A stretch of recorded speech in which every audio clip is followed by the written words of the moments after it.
30. Pure religion and undefiled. The origin of the word define is in the Latin definere, to limit, to set a boundary, an end.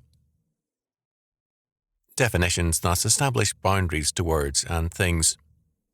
Language would be impossible if there were no limits on the meanings of words. Definitions are propositional truths. They set forth the boundaries of meanings for words and things. The concept of definition is a religious one. How we establish limits and boundaries depends on our religious presuppositions. Thus, the artist Marcel Duchamp, militantly against Christian faith and morality, was also against meaning, quote, "His work was meant for none but himself, and he took every precaution to see that nothing of it should be intelligible to an outsider." End quote. He believed that, quote, "the concept of judgment should be abolished." End quote. For years, quote, "the creation of a new language was to be one of his principal preoccupations." End quote. The task was, of course, an impossible one. How could a new language avoid meaning? The definition of a word is a delimitation, an act of judgment. He was afraid of beauty in art or in life because the idea of beauty involves a judgment, an act of definition. He was against boundaries or definitions in life as in art. This same impotence to destroy definitions is common to the modern and so-called postmodern mind. To define is to discriminate, and discrimination is held to be invariably bad. As a result, many hold homosexuality to be acceptable because it is a denial of moral values or definitions, and godly heterosexuality to be bad because it sees moral boundaries everywhere. One form of attack on definitions is to redefine words by breaking down some aspects of meaning to extend the boundaries. This is a form of redefinition into obliteration. This process of altering boundaries has taken place within Christianity. The term, quote, "Christian," end quote, has been so vaguely defined that its meaning now can include those who deny every doctrine of the biblical faith. The same is true of Christian charity. Bernard Smith has called attention to the new meanings given to the term. They include political action and armed revolution. It is held to be giving, quote, "power to the powerless, political action to change a country's constitution, aid to terrorist groups, and so on," end quote. In the course of such a redefinition, both Christian and charity are redefined. According to James 1:27, quote, "Pure religion and undefiled before God and the Father is this, to visit the fatherless and widows in their affliction, and to keep himself unspoiled from the world." End quote. The previous verse in the Greek text ends with the word religion, threskeia. In verse 26, true religion and the false are contrasted, and false religion is marked by an unbridled tongue, among other things. But what is, quote, "pure religion and undefiled," end quote?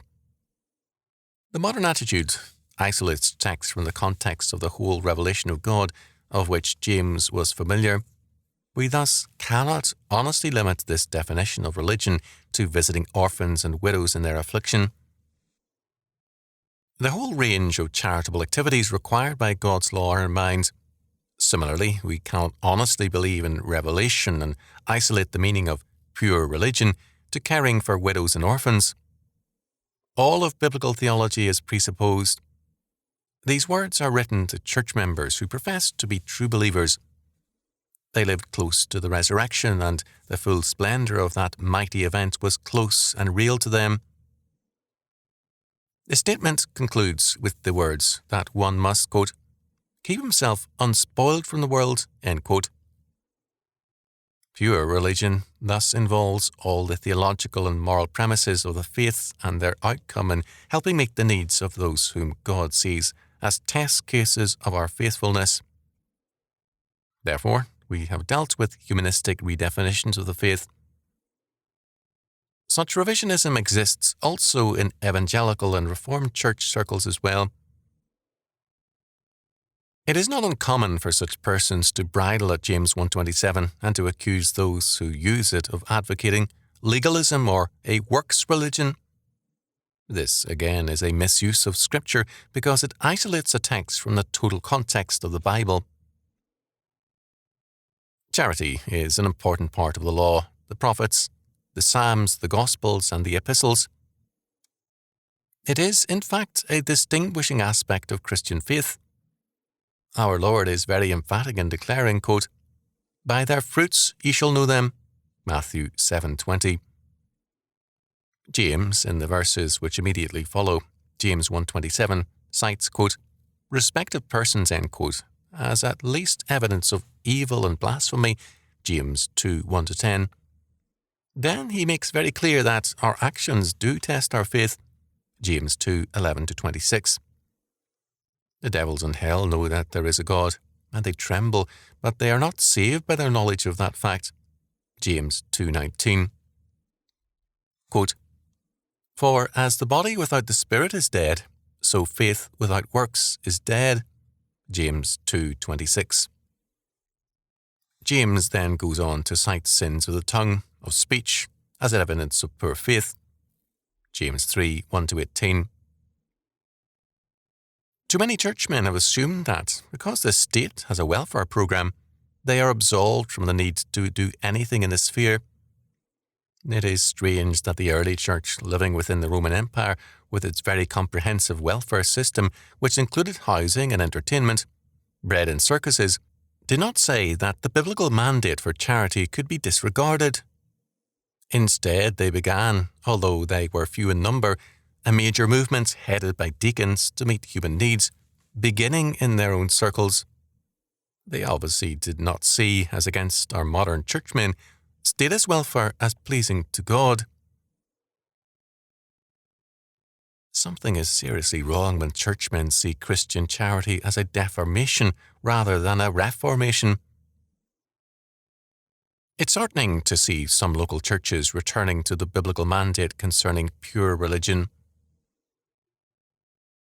Christianity is more than a faith. It is the kingdom of God, ruled by a king, Jesus Christ. It has a law given by God. It has a government, of which all believers are members, citizens and servants. It requires us to occupy all things until he comes. To restrict the scope of the kingdom to the inner life is to reduce it to a pagan mystery religion. To curtail the relevancy of the whole law word of God to salvation is to undermine the meaning of salvation. Christian charity is a necessary step towards the restoration of Christianity.